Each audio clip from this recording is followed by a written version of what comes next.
Neanderthals lived for hundreds of thousands of years.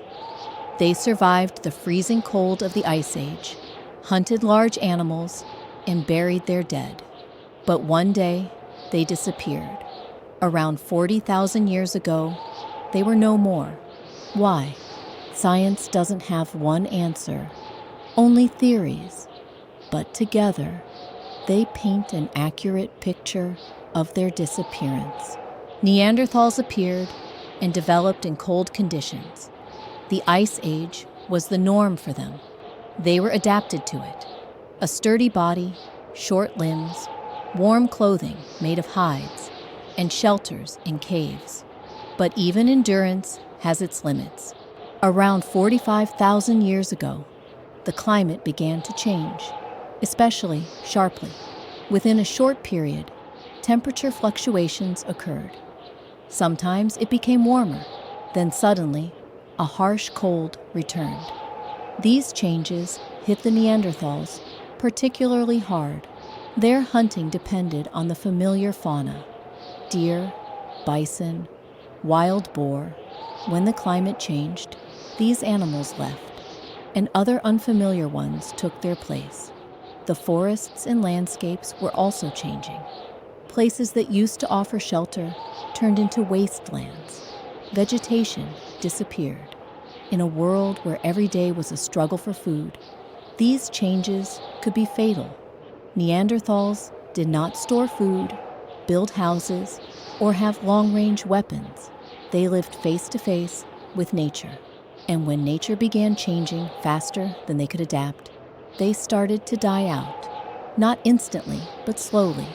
One group at a time, one region at a time. Food disappeared. Familiar paths vanished. It got cold, and then too quiet. When Homo sapiens left Africa and began to settle in Europe and Asia, Neanderthals were already living there. They knew the land, hunted local animals, and kept to small groups. But the arrival of a new species changed everything. Sapiens were different. They were more slender, but moved faster, communicated more actively, and could unite forces between tribes. They had more advanced tools, including throwing spears. This gave them an advantage in hunting, being able to kill an animal from a distance without risking their lives. In addition to weapons, Homo sapiens had new ways of managing resources. They set traps, explored new territories faster, and shared knowledge. Neanderthals lived in isolation, passing down skills only within their own group. Sapiens, on the other hand, could exchange skills between different communities. When both groups, sapiens and Neanderthals, found themselves in the same places, competition began over game, water, and caves. And more often than not, sapiens won. Neanderthals might have retreated without a fight. Perhaps there were clashes.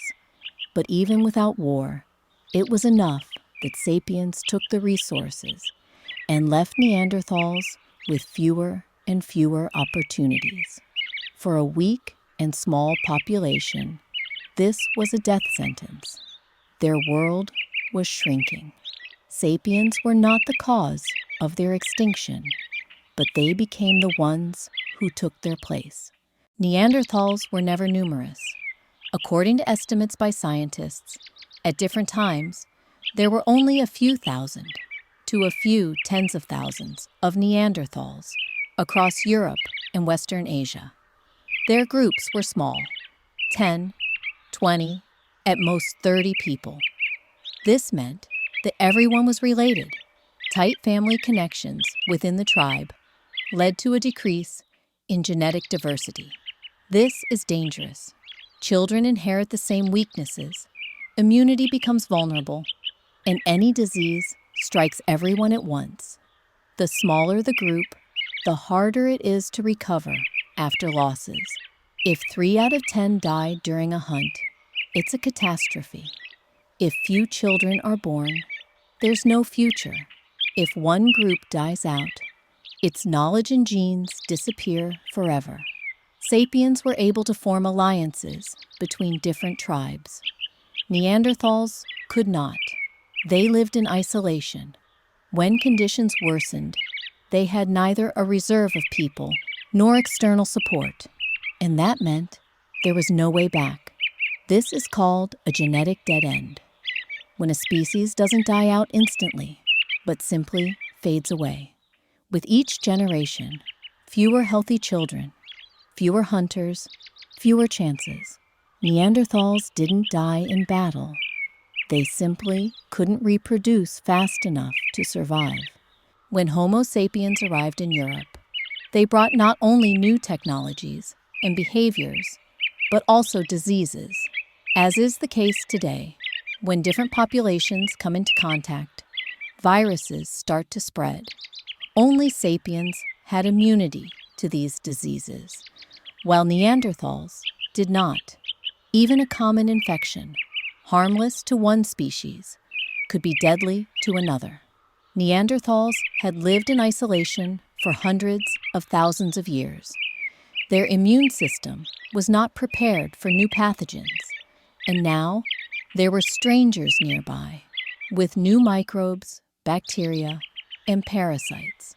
We won't find a virus under a microscope in an ancient bone, but we can see that the population began to sharply decrease after contact with sapiens. This may have been linked not only to competition, but also to epidemics. In a small group, a single disease could wipe everyone out. Without medicine, without understanding what was happening. There is a theory that even one infected sapiens could have infected dozens of Neanderthals simply by living nearby, and they would have died without knowing the cause.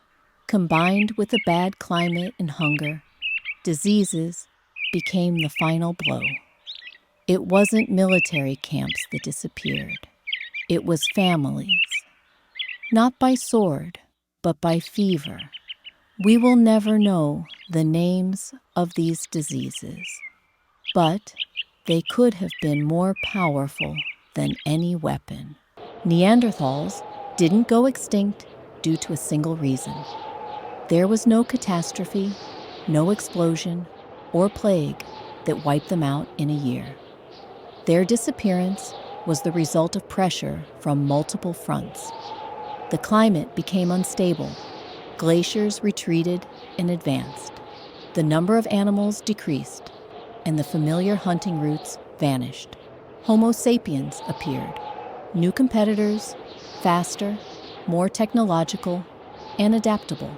Encounters with them were rare, but the consequences were serious, from losing territories to disease transmission. Inside Neanderthal groups, degradation began. Too few people, too close familial ties, and too slow a population increase. Groups dwindled one by one. Somewhere, a hunter didn't return. Somewhere, children didn't survive. Somewhere, everyone fell ill at once. It was a slow extinction. Not a battle, not a catastrophe, but a fading away. The last Neanderthals lived in southern Spain, near the Gibraltar area. Small groups, cut off from the others. They fought as hard as they could, but soon there was no one left. That's why their story matters. It shows how easily even a strong, adapted species can disappear if everything around it changes too quickly. Neanderthals weren't stupid. They just didn't have enough time.